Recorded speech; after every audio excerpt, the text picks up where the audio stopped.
Rebonjour, on va passer à la remise des prix. Donc, cette année, l'appel à projet de la FEF avait une enveloppe de 300 000 euros.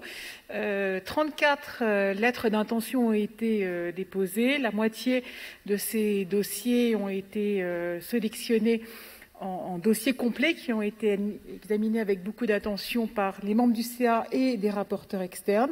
Donc la concurrence était très rude et 8 lauréats ont été sélectionnés, que je vais appeler successivement. Donc Manon Allaire, qui a été lauréate pour un travail sur le rôle des MDSC dans la carcinogénèse du cholangiocarcinome. La particularité de cette bourse, c'est que c'est en théorie une bourse de mobilité. J'espère qu'elle pourra être concrétisée vu les circonstances actuelles. Mais c'est dans notre appel à projet, pour la première année, nous avions fait le choix de privilégier une bourse de mobilité. Et c'est le cas de Manon qui doit aller travailler à la Mayo Clinique, en théorie. Manon. Bravo. C'est pas la musique. Donc la deuxième lauréate est Juliana Amadeo pour la caractérisation du micro-environnement immunitaire tumoral et péritumoral avant radioembolisation pour le CHC, l'étude de sa valeur pronostique sur la réponse au traitement. Bravo Juliana.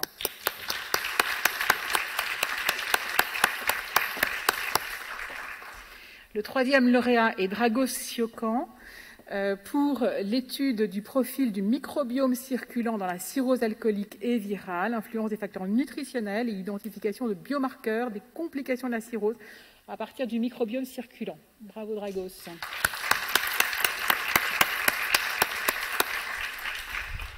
Le quatrième lauréat est Sophie Colneau pour l'étude du métabolisme intratumoral dans le carcinome hépatocellulaire vers de nouvelles opportunités diagnostiques et thérapeutiques.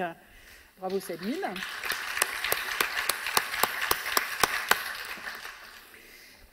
Le cinquième projet sélectionné est celui de Laure Elkrieff pour la caractérisation des anomalies métaboliques associées à la sarcopénie chez les patients atteints de cirrhose candidats à la transplantation hépatique. Bravo Laure.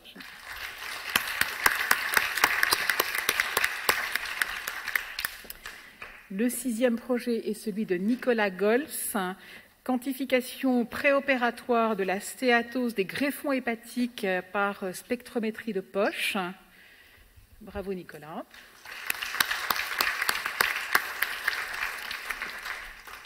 Ensuite vient le projet de Lucia Parlati, conséquence des délétions constitutives ou inductibles de l'OGT sur la physiologie hépatique. Bravo Lucia. Et le dernier, celui de Réjeanne Pommel, rôle de FAT10 UBD dans le développement et la progression de la NASH, impact sur la dégradation et la désactivation des PIPAR alpha. Bravo. Alors, compte tenu des circonstances, normalement, vous aviez un chèque fictif qui pouvait présumer de ce que vous alliez recevoir, mais il n'est pas possible de vous le remettre. Mais néanmoins, le vrai chèque va arriver, c'est la bonne nouvelle. Donc, bravo encore.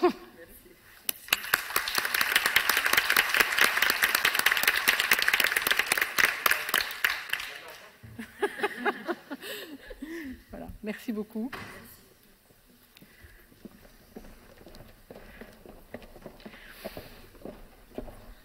En ce qui concerne les concours de diaporama d'internes, donc 3 internes ont été primés pour la qualité de leur diaporama. Dimitri Pureur de Besançon qui a fait un diaporama sur facteurs de croissance et maladies hépatiques. Donc tous ces diaporamas seront disponibles sur le site de l'AFEF. Je ne sais pas si Dimitri est là. Bravo Dimitri.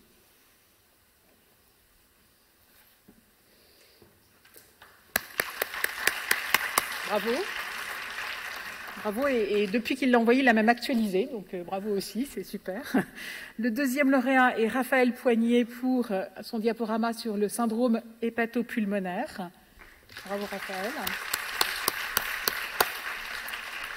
Et la dernière lauréate est Mathilde Sanivio, qui n'a pas pu se joindre à nous, mais que nous applaudissons pour son diaporama sur cholangiopathie associée au cavernome portal. Donc, vous allez être gratifiés comme il se doit pour vos travaux et merci encore.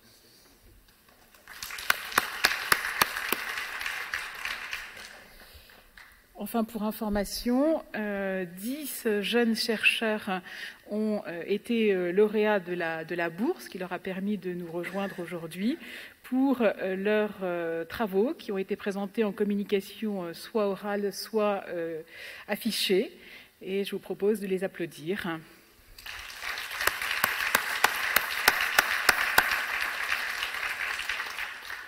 Voilà, je vous remercie et je vous donne rendez-vous en 2021 pour de nouvelles bourses et prix. Bonne journée.